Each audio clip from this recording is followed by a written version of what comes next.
Hello, everybody. Welcome back to our next episode of Legacy Talks with Marissa and Tasha. I'm Marissa Metz, the founder of Rising Legacy. And I'm Tasha. And today's topic is really interesting. It's going to be focused on something called work-life rhythm and what that can mean to you, being a woman, being a mom, figuring out what family life and work life can mean to you and how to do it all. So, Tosh, let's get started. Let's go. Okay, so speaking of, what does work-life rhythm mean, and how is that different from work-life balance that we've heard? Mhm. Yeah, definitely work-life balance is a more commonly used term, especially in the workplace, around topics of workplace well-being and mental health awareness.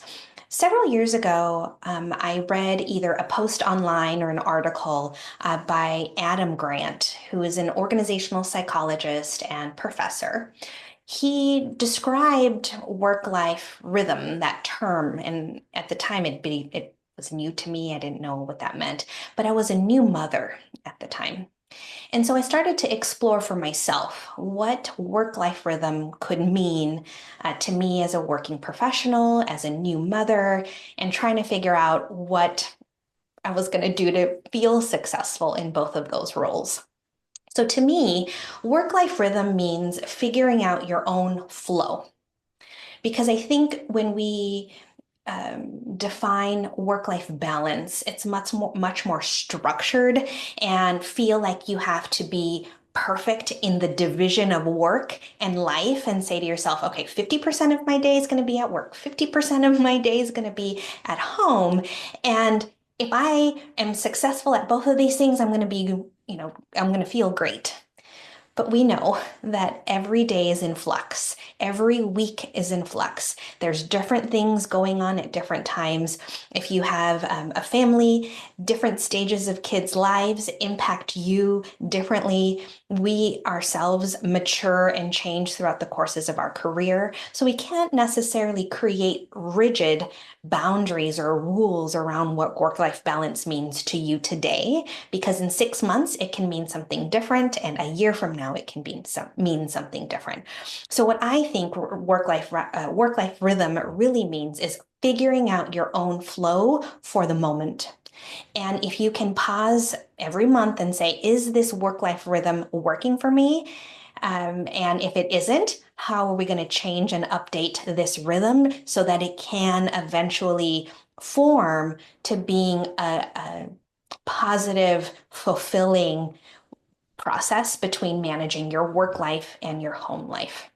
So, knowing that some weeks you're going to be spending a lot of time at work because of your work projects or initiatives or the nature of your job at the time, and calling on a community of supporters and caretakers at home to help you with your home life, and then vice versa.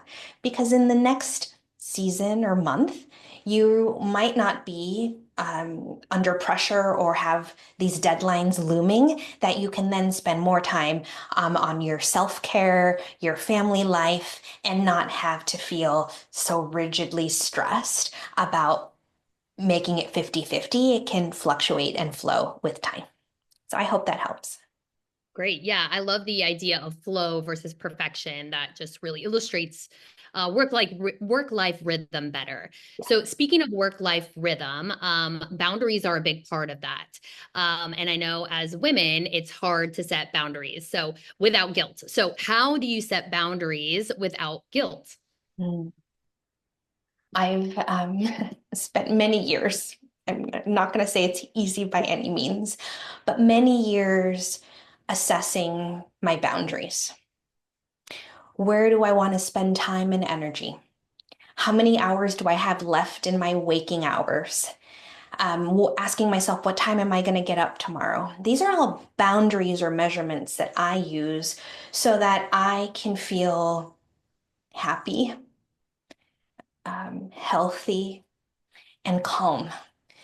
Because there's aspects of my life that I feel don't have any boundaries. It's just like survival mode when I get into work, or if I get home from work and everything's a mess and a disaster and everybody needs a part of me.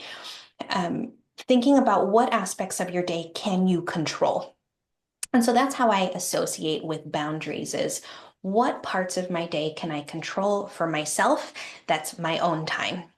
And so through these years of work, I did have to do some introspective reflection around what boundaries look like. And so, I think about the family life that I grew up in and the gender norms that existed in my home, the experiences that my mother had as a working mother herself, and what I observed and what she taught me about working and going to school and then having a family. And so when I started to think about my work life as a working mother, I decided to challenge some norms or narratives that I had observed growing up. And so, what I had to do, and it took, again, a lot of work and reflection, I had to unlearn some of the behaviors of what I thought a working mom was and relearn how to set boundaries. And so, there's more cultural norms and expectations associated with having boundaries or the lack of boundaries. But I really just had to decide for myself, what can I control around my time? How am I going to be using my time so that I can be very clear on these priorities? So that was the first step in defining what boundaries meant to me. Now, the second very important step is who needs to be involved in my home life and my work life to help support these boundaries. So once I defined what they were, which was creating a morning schedule for myself, ensuring that I have at least 20 to 30 minutes, if not more, but 20 or 30 minutes of body movement, having a hot cup of coffee, going to sleep by 10 p.m. every night. Those are all boundaries I set for myself, but I can't do those boundaries alone. And so I started to vocalize these boundaries and these goals with my partner at home. With two children, I can't do everything by myself. I had to start sharing what my boundaries were. And then the key was asking my partner, what boundaries would you like to set for yourself?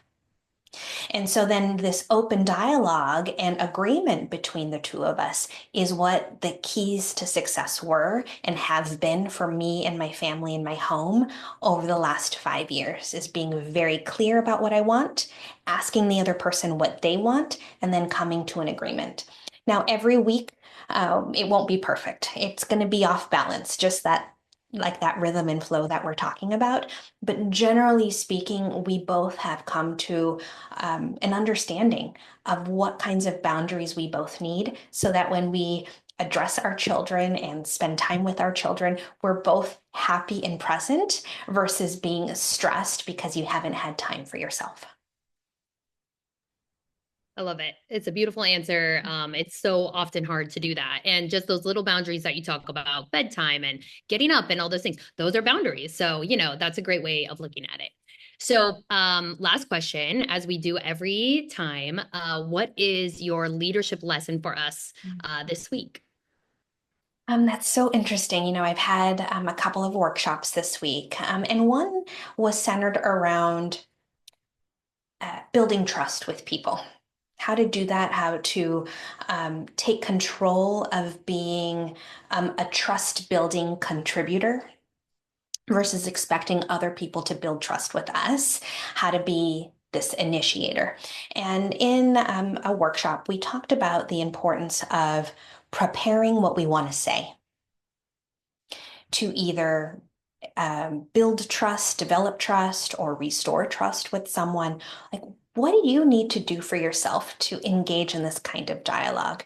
Because what I think happens, especially from a leadership perspective, we might procrastinate and not want to have these conversations. For example, restoring trust. If trust is broken, how do you come back and be the bigger person to initiate, reaching out of your hand saying, this is important to me and this is the work that I want to do with you. The key in the lesson here is to prepare what you want to say. And it doesn't take too long, 2 to 3 minutes. Sit down with yourself, pull out a piece of paper and say, I want to say this to this person, tell them why they're important. whatever you want to ensure you want to say, you'll have to write it down first because in the heat of the moment, when you walk into a conversation, either here virtually or in person, um, you're going to get excited or emotions are going to run wild and your mind might not be focused on the words that you want to say. So what we can do to prepare for that is to sit down, write down some notes right before, and then you'll feel more confident when you walk in to a trust building conversation. So I hope that helps everybody. Yeah, that's such a great lesson.